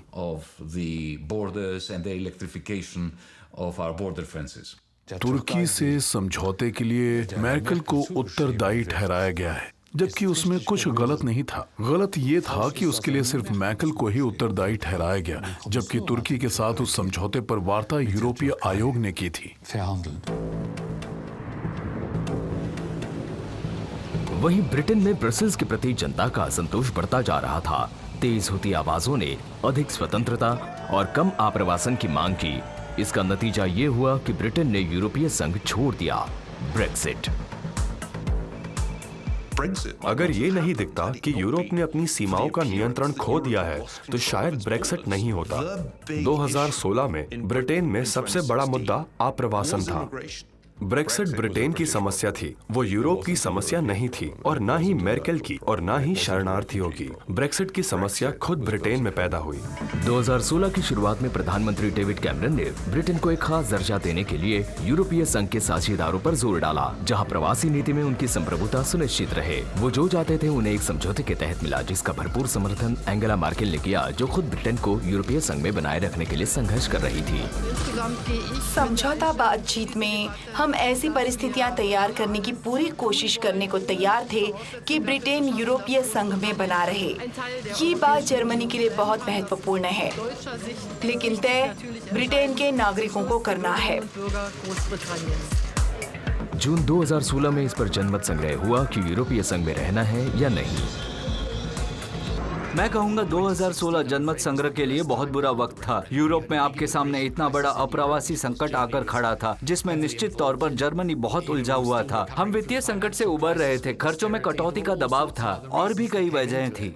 ब्रेक्जिट समर्थक खेमे ने शरणार्थियों और आप्रवासन के सार्वजनिक डर का फायदा उठाया और यूरोपीय संघ से निकलने के लिए समर्थन जुटाया। कैमरन के पार्टी सहयोगी बोरिस जॉनसन भी उन लोगों में शामिल थे जो राष्ट्रवादी बयानबाजी का सहारा लेकर यूरोपीय संघ से निकलने का झंडा बुलंद कर रहे थे। 23 जून 2016 को ब्रिटेन के लोगों ने मामूली बहुमत से ब्रेक्जिट का समर्थन किया, जिससे एंजेला मैर्केल काफी निराश हुई। ये बड़े खेद की बात है कि ब्रिटिश जनता का बहुमत यूरोपीय संघ के यूके की सदस्यता को खत्म करने के निर्णय के पक्ष में गया है। उनके लिए ब्रेक्जिट तगड़ा झटका था, अभी भी है, और उन्होंने हर वो कोशिश की जिससे उसे रोका जा सके। अलग होने की वार्ताएं कई साल तक खींचती चली गई। पहले नई ब्रिटिश प्रधानमंत्री थेरेसा मे के साथ बात हुई और फिर 2019 में उनके इस्तीफे के बाद जब बोरिस जॉनसन आए तो उन्होंने ब्रेक्जिट पूरा करने का वादा किया। हम ब्रिटेन के लोग एक समझौता चाहते हैं, समझौते की मांग करते हैं और हमें भरोसा है कि वो समझौता होगा। हम कर सकते हैं। वी शेफन दस, यही कहना चाहिए ना? आखिरकार ब्रिटेन से समझौता हो ही गया और यूरोपीय संघ ने अपना एक महत्वपूर्ण साथी खो दिया। यूरोपीय सहयोग पर राष्ट्रवाद की जीत हुई। ये एंजेला मैर्केल की हार थी, यूरोपीय एकता की भी हार।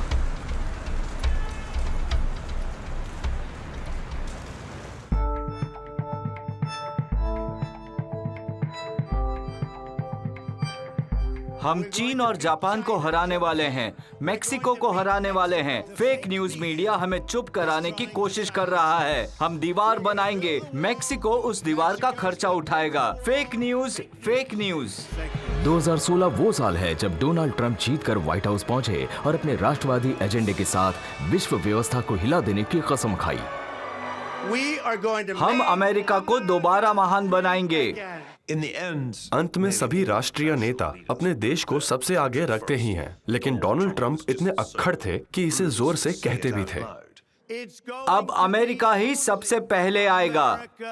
ट्रंप के शपथ ग्रहण समारोह के बाद लगा कि उनकी विदेशी नीति वैश्विक सहयोग को कमजोर करने और सहयोगियों को अलग करने के लिए बनाई गई थी, लेकिन अमेरिका अभी भी जर्मनी के सबसे महत्वपूर्ण साझेदारों में से एक था। एंजेला मैर्केल असमंजस में थी।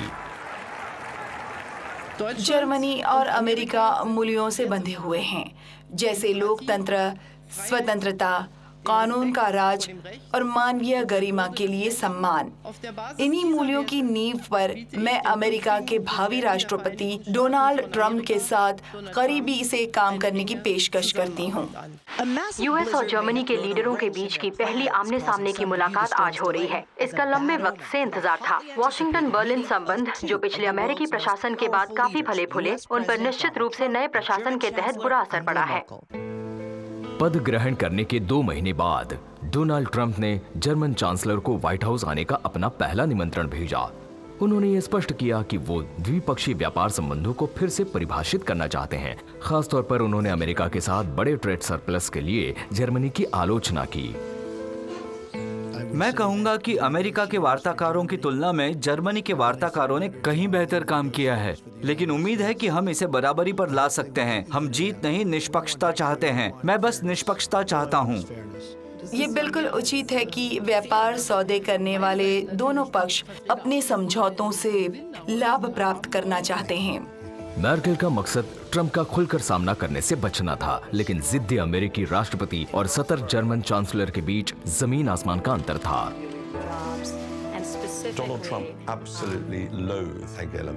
डोनाल्ड ट्रंप एंजेला मैर्केल को नापसंद करते थे। मुझे ऐसी कोई दूसरी मिसाल याद नहीं आती जब एक राजनेता ने दूसरे राजनेता के लिए इतनी नफरत जाहिर की हो। वो एंजेला मैर्केल से बात ही नहीं कर पाते थे। उन्हें उनकी अति तार्किकता, उनका शांत स्वभाव बिल्कुल नापसंद था। उन्हें ये बात संदेहास्पद लगती थी कि वो उन्हीं की तरह ठेठ अशिष्टता के साथ खुद को व्यक्त क्यों नहीं करती।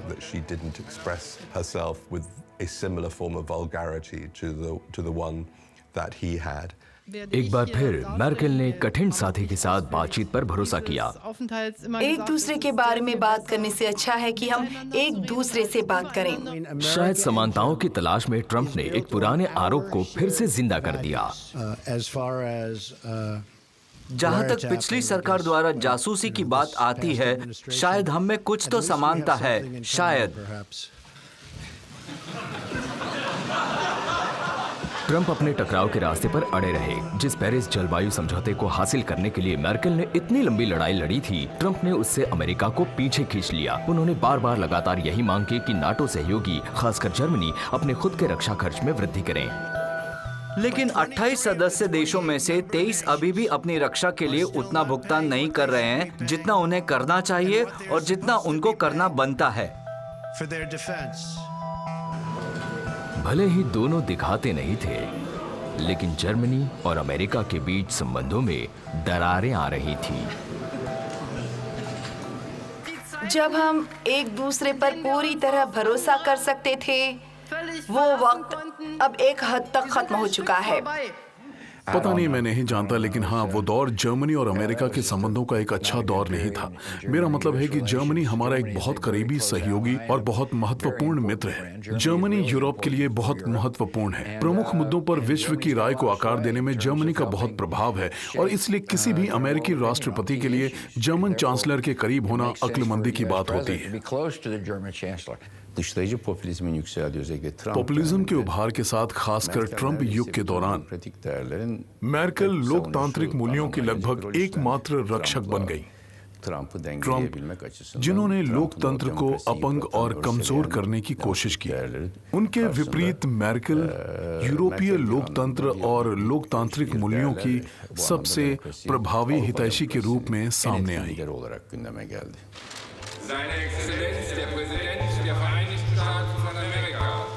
ट्रंप का रवैया जहां डावाडोल और बदले की भावना से काम करने वाला बना रहा, वहीं अंगेला मेर्केल उदार लोकतांत्रिक मूल्यों का केंद्र बन गई। बेहद मुश्किल रहे 4 सालों के बाद ट्रंप की विश्व मंच से विदाई हो गई, लेकिन मेर्केल अब भी कमान संभाले हुई थी।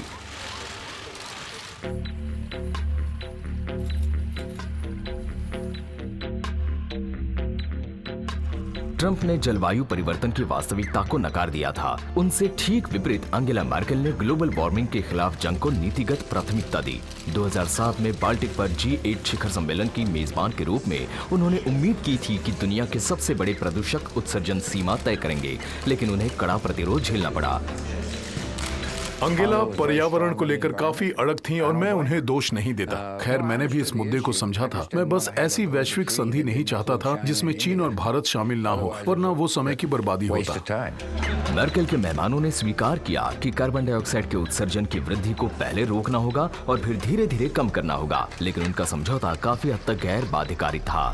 हाय, लेकिन डम के शिखर सम्मेलन के अंतिम बयान में कहा गया कि हम सदी के मध्य तक ग्रीन हाउस गैस उत्सर्जन को आधा करने पर गंभीरता से विचार करेंगे, और मैं आश्चर्यचकित हो गया। मगर आपको भाषा समझ आती है तो ये भी समझ आएगा कि ये पूरी तरह से खोखला कथन है। और फिर मीडिया मेर्केल के कसीदे पढ़ने लगा और उन्हें जलवायु चांसलर करार दिया गया। पर सच तो ये है कि उन्होंने ऐसा कोई कदम नहीं उठाया जो इस नाम को उचित ठहराए।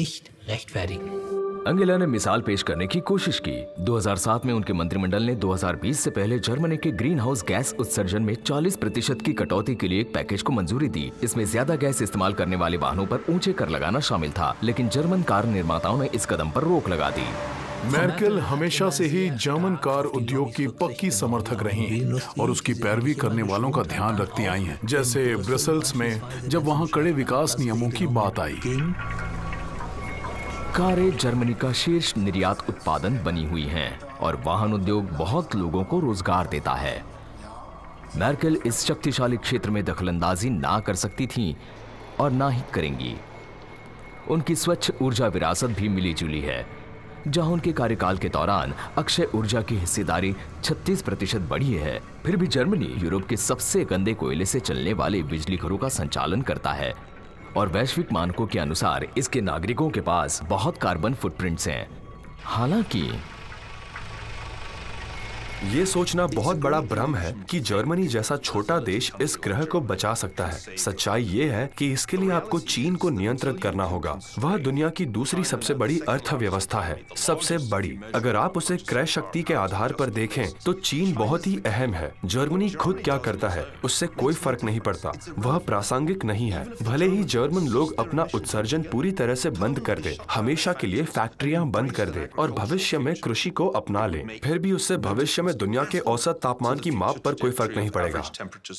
जर्मनी जैसे औद्योगिक देश के लिए महत्वाकांक्षी जलवायु लक्ष्यों को आगे बढ़ाना समझ आता है। हमें ये दिखाना होगा कि समृद्धि और जलवायु संरक्षण परस्पर अनन्य नहीं है।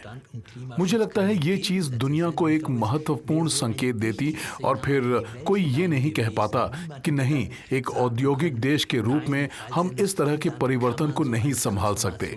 हम ऐसा कर सकते थे। उनके कार्यकाल के दौरान वैश्विक तापमान में बढ़ोतरी जारी रही। जब नई पीढ़ी ने कदम उठाने की मांग करनी शुरू की तो मर्केल ने उनका समर्थन किया। कम से कम बयानों के तौर पर ही सही, बेहतर जलवायु संरक्षण को लेकर लड़ाई उनके कार्यकाल के अंत तक प्राथमिकता बनी रही। ऐसे कई लोग हैं जो सक्रिय रूप से हमारा विरोध कर रहे हैं और हम पर दबाव बना रहे हैं, लेकिन कुछ ऐसे लोग भी हैं जिन्हें शक है।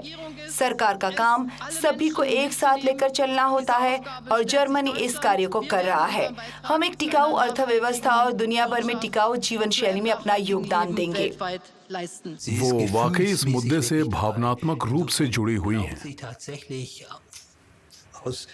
उन्हें अपने दिल की गहराइयों से विश्वास है कि यहाँ मानवता का अस्तित्व दांव पर लगा हुआ है, लेकिन वो व्यवहारिक भी हैं और जानती हैं कि आप क्या करवा सकते हैं और क्या नहीं, और इसी वजह से लिए गए निर्णय अक्सर साझा सरोकारों से ज्यादा कुछ नहीं थे। मेरा मानना है कि मैंने जलवायु संरक्षण में बहुत ऊर्जा निवेश की है, लेकिन मेरे पास अभी भी पर्याप्त वैज्ञानिक समझ है कि हमारी आज की मौजूदा परिस्थितियों में हम इस गति से आगे नहीं बढ़ सकते।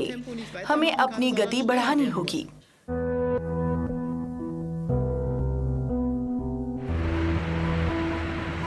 अंगेला मर्केल के कार्यकाल की आखिरी बड़ी परीक्षा 2020 की शुरुआत में यूरोप में पहुंची। कोरोना वायरस चीन के वुहान से दुनिया भर में खतरनाक गति से फैल गया। एक सार्वजनिक स्वास्थ्य आपात स्थिति जिसने दुनिया को झंझोर दिया। करोड़ों लोग बीमार हुए, बहुत से लोग मारे गए। शुरुआती हिचकिचाहट के बाद मर्केल ने वायरस संबंधी पाबंदियां लगाईं। एक ऐतिहासिक संबोधन जो उनके वैज्ञानिक प्रशिक्षण को दर्शाता है। उन्होंने जनता से ये अपील की, मेरे देशवासियों, आज हमारे देश में कोरोना वायरस हमारे दैनिक जीवन को नाटकीय रूप से बदल रहा है। सामान्य रोजमर्रा सार्वजनिक जीवन, सामाजिक एकजुटता के हमारे विचार, इन सभी की परीक्षा ली जा रही है। पहले ऐसा कभी नहीं हुआ। सरकार ने वायरस के फैलाव को रोकने के लिए कड़े कदम उठाए। जर्मनी लॉकडाउन में चला गया। व्यवसाय, सांस्कृतिक स्थल, रेस्टोरेंट और दुकानें बंद कर दिए गए। सार्वजनिक जीवन ठप हो गया। ये गंभीर स्थिति है, कृपया इसे गंभीरता से लें। जर्मन एकीकरण के बाद से नहीं, बल्कि दूसरे विश्व युद्ध के बाद से हमारे देश ने इससे बड़ी कोई चुनौती नहीं देखी। तो चीजें हमारी एकजुटता पर निर्भर करती हैं। मुझे लगता है कि उन्होंने वही किया जो करने की जरूरत थी। वो उन लोगों में से एक हैं जिन्होंने तुरंत निर्णायक कार्रवाई की और वाकई मुझे लगता है कि वो काम कर गया। वो उन नेताओं में से एक थीं जिन्होंने वाकई वायरस को तेजी से फैलने से रोका और इसे नियंत्रण में किया। मुझे लगता है चांसलर मर्केल ने अपनी पूरी जिम्मेदारी अच्छे से निभाई। वो जिस तरह बातें समझाकर बात करती थी, लगभग माँ जैसी ही लगती थी, और हमने उन्हें जर्मन लोगों को बातें समझाते हुए देखा है। और हम बाहर वाले, हमें लगता था कि बाकी लीडर तो ऐसा नहीं करते। अगर आप सिर्फ पिछले 1.5 साल को देखें तो साफ है कि महिलाओं के नेतृत्व वाले देश बाकी देशों के मुकाबले इस महामारी से कहीं बेहतर तरीके से निपट पाए हैं। जर्मनी और पूरी दुनिया में वायरस ने बहुत से लोगों की जान ले ली और समाज पर भारी असर डाला। अन्य महाद्वीपों की तरह यूरोप को भी गंभीर आर्थिक नुकसान झेलना पड़ा और सरकार में जनता का विश्वास और कम हो गया। इन दोनों से यूरोपीय संघ को बचाने के लिए एंगेला मर्केल ने जर्मन वित्तीय पाबंदी को तोड़ दिया। फ्रांसीसी राष्ट्रपति इमानुएल मैक्रों के साथ उन्होंने एक ऐसी रणनीति का समर्थन किया जिसे उन्होंने एक दशक पहले खारिज कर दिया था, यूरोजोन में संकट पर होने वाले खर्च को बांटने के लिए सामूहिक ऋण। पूरे यूरोप को एकजुट होना होगा। हमें अपनी आर्थिक स्थिति को जल्द ही पटरी पर लाना होगा और इसलिए हम 500 अरब यूरो के फंड का प्रस्ताव कर रहे हैं। अंगेला मर्केल आगे आई और तर्क दिया कि यूरोप एक शिक्साल्सगेमेइनशैफ्ट यानी एक जैसी नियति वाला समुदाय है और एक व्यापक राजकोषीय संघवाद के विषय पर उन्होंने अपना रुख बदल दिया। उधर मैक्रो का तर्क था कि अगर यूरोप ने ऐसा नहीं किया, इस तरह से कदम नहीं उठाया जैसे उसने वित्तीय संकट के दौरान नहीं उठाया था, तो यूरोप का कोई भविष्य नहीं होगा। पॉपुलिस्ट हर जगह जीतेंगे। मुझे लगता है कि 2020 में ये बेहद महत्वपूर्ण था कि अंगेला मर्केल ने इसे स्वीकार किया। ये एक बड़ा मोड़ था और इससे मुझे लगा कि बुरी तरह अस्त व्यस्त यूरोजोन संकट से सबक सिखा गया है। यूरोप को झकझोरने वाले सभी संकटों के दौरान वो यूरोपीय हितों की प्रतिनिधि थी। यूरो संकट के दौरान, ग्रीस संकट के दौरान और हाल ही में महामारी के दौरान मर्केल ने हमेशा ऐसे समाधान ढूंढने की कोशिश की जो यूरोप के भविष्य की रक्षा करे।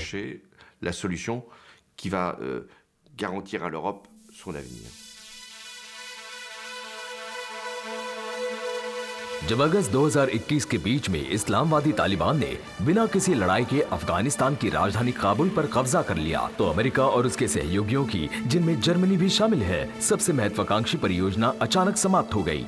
ये 20 साल का संघर्ष और जर्मनी की उसमें भागीदारी अंगेला मर्केल की चांसलरशिप की अवधि खत्म होने से ठीक पहले उन पर भारी पड़ती नजर आ रही है। ये एक बहुत पीड़ादायक घटनाक्रम है। ये घटनाक्रम स्पष्ट रूप से खास तौर पर अफगानिस्तान जैसे देश के लिए, जिसने अपने इतिहास में कई बार कष्ट भोगा है, और भी ज्यादा पीड़ादायक, नाटकीय और भयावह है। 2001 के अंत से ही तालिबान और आतंकवादी समूह अल-कायदा के खिलाफ लड़ाई में अमेरिका का साथ देने के लिए अन्य नाटो फौजों के साथ जर्मन सेना को भी हिंदू कुश में तैनात किया गया है। पश्चिमी सैनिकों को अफगानिस्तान को सुरक्षा प्रदान करने के साथ साथ मानवाधिकारों, महिलाओं के अधिकारों और लोकतांत्रिक विकास को भी बढ़ावा देना था। इस संघर्ष के दौरान 2 लाख से भी ज्यादा लोग अपनी जान गंवा चुके हैं। एक सुसंगत योजना जो अफगानिस्तान को स्थिर कर पाती के अभाव में इस ऑपरेशन को 20 साल तक खींचना एक गलती थी।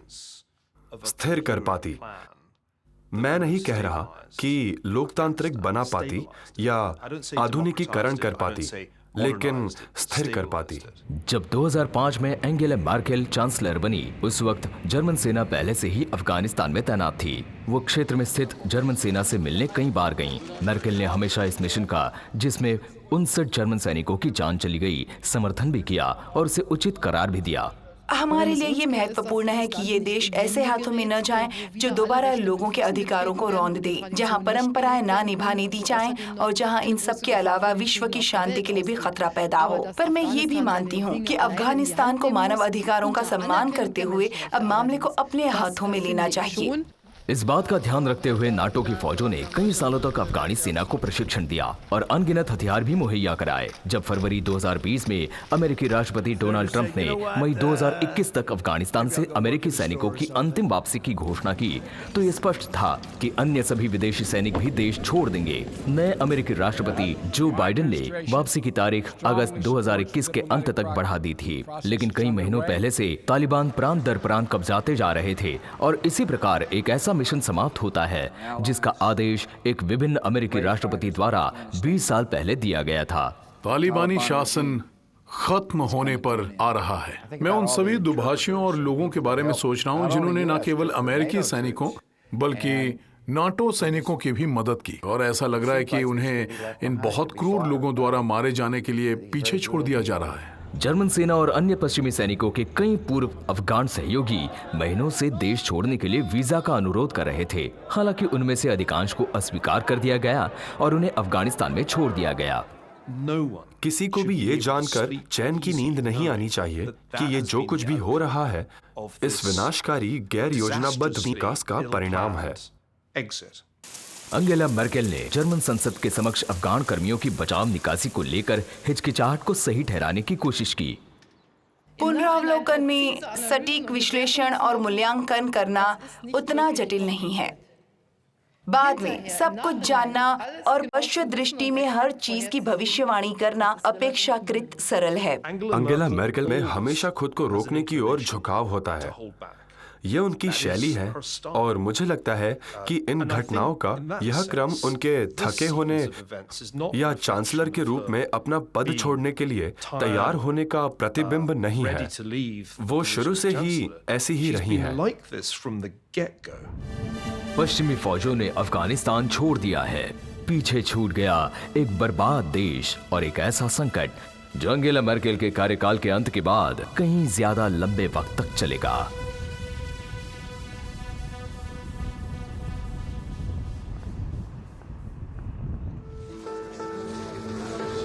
अब 16 साल बाद अंगेला मर्केल के दौर का अंत हो रहा है। वो 16 साल जिसमें जर्मन चांसलर को देश में, विदेश में और यूरोपीय संघ में अभूतपूर्व चुनौतियों का सामना करना पड़ा। ये अभी भी एक उल्लेखनीय उपलब्धि है कि उन्होंने सब कुछ जोड़े रखा और वो भी यूरोप द्वारा अनुभव किए गए शायद सबसे कठिन वर्षों के दौरान। निसंदेह अंगेला मर्केल के जाने के बाद लोग उन्हें बहुत याद करेंगे। अंगेला मर्केल को एक महान यूरोपीय राजनेता के रूप में याद किया जाएगा। उन्होंने यूरोपीय संघ को जोड़े रखा, भले ही हमने बहुत से संकटों का सामना किया।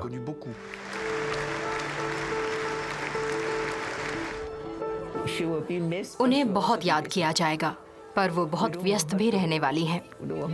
हम उन्हें जाने नहीं देना चाहते। वो दुनिया भर की महिलाओं की संरक्षक बनने वाली हैं। यकीनन अंगेला मर्केल की विरासत ये है कि ऐसी बहुत सी लड़कियां होंगी जो अंगेला मर्केल को देखती होंगी और कहती होंगी कि मैं भी इतनी ही जिम्मेदार और शक्तिशाली हो सकती हूं, क्योंकि उन्होंने सब कुछ इतनी गरिमा से किया है। जब वो जाएंगी तो दुनिया में एक खालीपन सा रह जाएगा और उस खालीपन का नाम होगा मर्केल। पर हाँ, खालीपन हमेशा भर जाता है और दुनिया चलती रहती है। बतौर चांसलर मर्केल के कार्यकाल का असली सार है ठहराव। लक्ष्य था कि जो जैसा है वैसा ही रहे, क्योंकि जर्मन जैसे थे वैसे ही संतुष्ट थे। मैं उन्हें मरते दम तक याद रखूंगा, लेकिन मुझे डर है कि उन्हें इतिहास में याद नहीं रखा जाएगा, क्योंकि उनके पास यूरोप या जर्मनी के भविष्य के लिए कोई लक्ष्य नहीं था। उन्होंने बहुत सी चीजें एकदम ठीक की और लगभग कुछ भी गलत नहीं किया, और ये कोई कम तारीफ की बात नहीं है। मुझे नहीं पता कि वो आगे क्या करने की योजना बना रही हैं, लेकिन उनके जैसी क्षमता वाले राजनेता कभी गायब नहीं होते। वो निश्चित रूप से किसी न किसी रूप में मांग में रहेंगी।